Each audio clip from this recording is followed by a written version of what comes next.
few people who have this extra curiosity to learn something which doesn't look too sexy or easy to understand. And we have so much opportunity here for the travel industry that I can't even begin to imagine what we're going to see 5 to 10 years from now in travel and the web, which they will call Web3, which we will not call Web3 anymore in the future. So it's a way to say congratulations for being here, and it's a way to say this is the beginning of something really, really big in travel, in my opinion.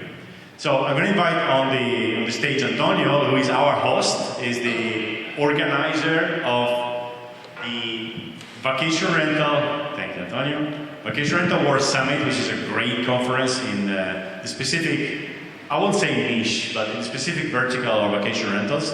Tomorrow and after tomorrow, there's over 500 people. It's the most fantastic, in my opinion, conference in the space, because it's you're laughing, but it's true. You know it's true, Richard. I gave him a free ticket to say this. Yeah, it's a very it's a boutique in a way, but it is very big. So I really love it. And when I asked him if he could do this conference before his own, he said yes. And now he's going to tell us why. So thank you, Antonio. Go ahead. Thank you, Luca. Well, actually, the reason. A few years back in, was it Florence or Como? What's Como?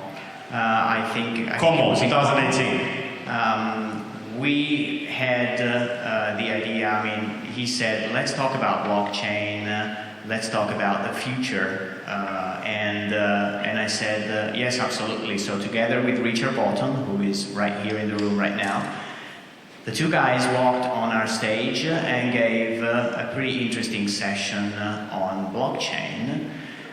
So it was natural to fast forward a few years, and when he said, let's do something niche and specific to this for a day, I said yes, so absolutely. So that's the reason for partnering together and having the Web3 in Travel Summit the day before the event that we are organizing. So thank you for believing in this, and yeah. I think that's it. So now, Antonio, you're busy with another conference too, and setting up actually everything for us. Cool. Today. So thank you very much. You're very welcome. Enjoy the day, and see probably some of you. I'll see you tomorrow. Thank you. So this is going to be a very informal conference. We've never organized a conference before. Well, we did a little bit in Icon, but that was inside another one. So forgive all the mistakes we're going to make. The real interesting thing is the content. Don't look at the production value. I promised that this summit was going to be understandable, easy, even for people who have no wallets, people who have no idea what crypto is. Even if talking to you guys here, most of you are. But I say, let's start from the basics. Let's try to explain to somebody who has no idea what this crypto stuff is, why this makes sense. So, and for those of you who know already, that's a kind of a way, if you like the way I explained it, that you can explain to other people in our missionary effort, because like we are at the beginning of a really big change, and when you really get this, usually the next thing you want to do is to explain to others, because it's like giving out free opportunity in a way.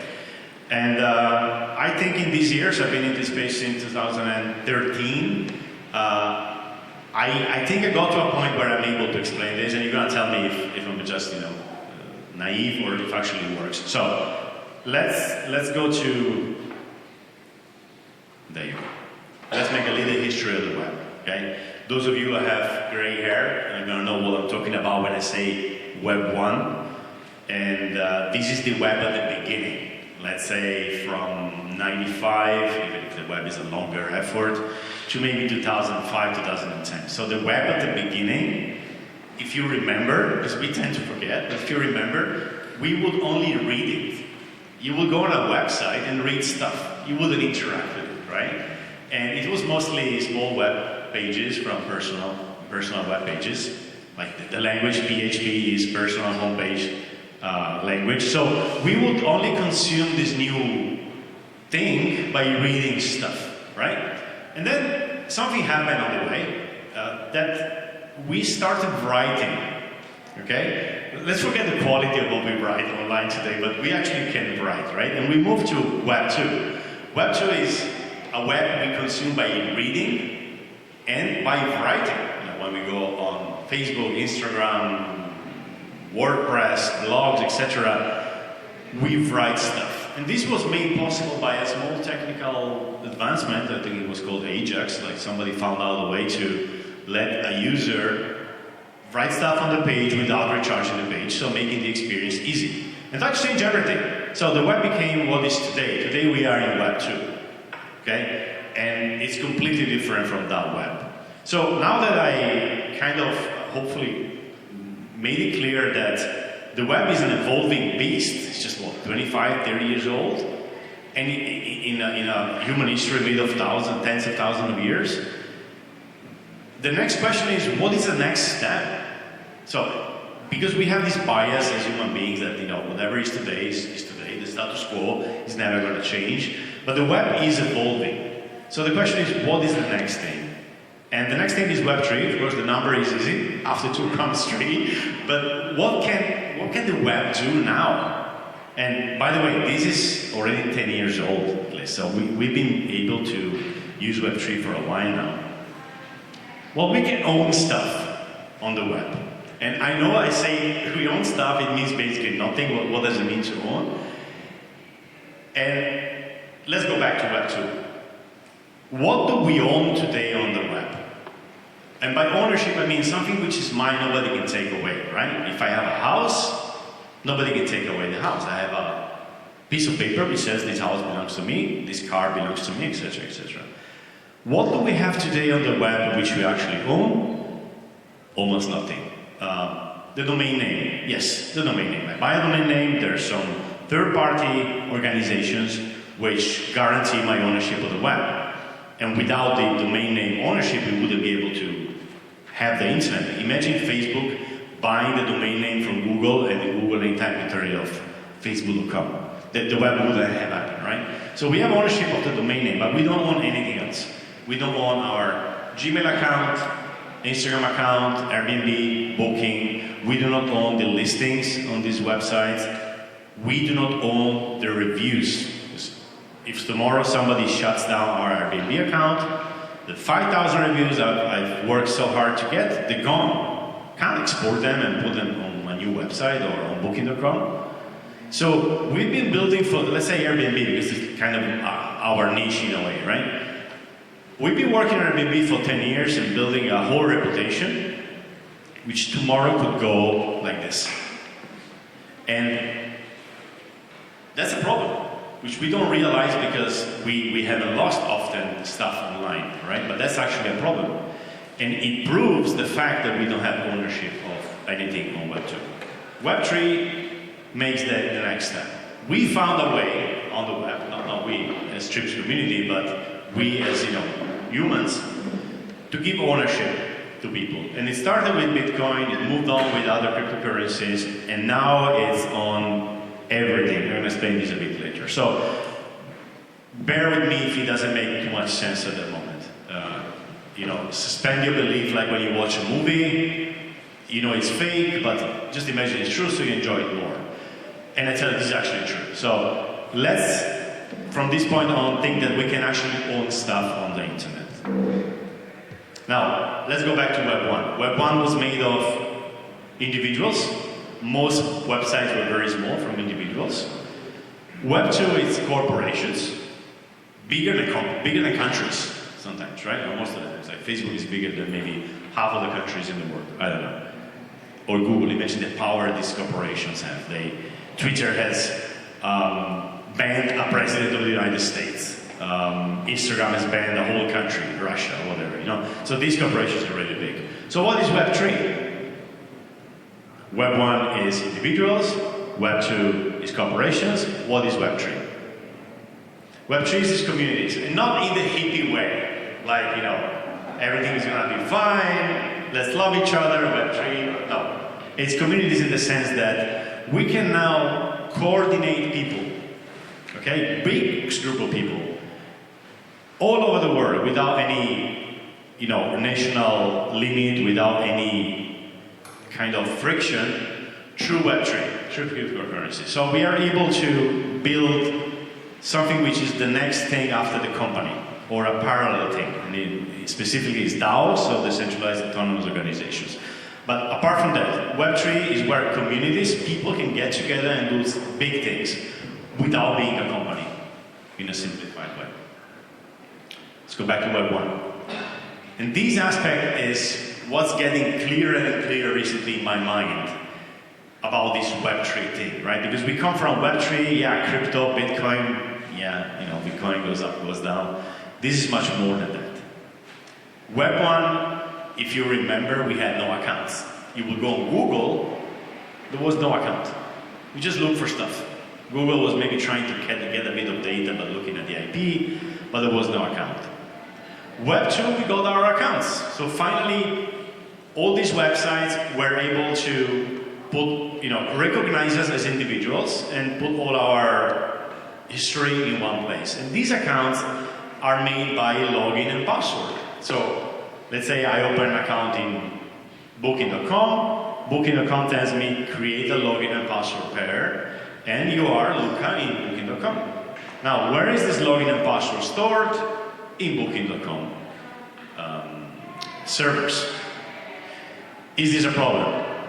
Yeah, probably is a problem, because what happens if Booking.com decides to increase my commission, shut down my account, Booking.com shuts down the account. Everything I build there, my listings, my reviews, they are in these silos, and I can't get it out. So let's say that I start with Booking.com, then I want to go to Expedia. It's not really native way to move everything there. Okay, there are softwares like PMSs where I can put everything in this PMS and then launch it, distribute it in these websites. But maybe the reviews is the most clear thing. I can't move the reviews around, right? So the fact that we have login and password in these websites is a limitation. Web3 changes this, and this is a difficult thing to explain and understand because you have to experience it. But Web3 tells you your login and password is not on their servers, is in your computer, basically in your wallet. Now, technically, it's not a login and password. It's public key, private key, whatever. It's a login and password. The public key is what I give outside. It's my email. Everybody sees my name with that. And the private key I don't give to anybody because it shows that it gives me the power to interact as me, right? It's a login and password, basically. This changes everything. And I have to go on a metaphor here because otherwise it's really hard to understand. And I actually love this metaphor, which is Web 2 is like Europe in the Middle Ages, where there was no ownership. You will have the land, but the land will belong to the king. And you would work on this land, pay some money to the king, maybe 10% to the church, but you had no ownership. So at any moment you could lose your land. Right? Life went on. I mean, people lived, but they had no power to. They could be anytime the platform, which means anytime they could lose everything.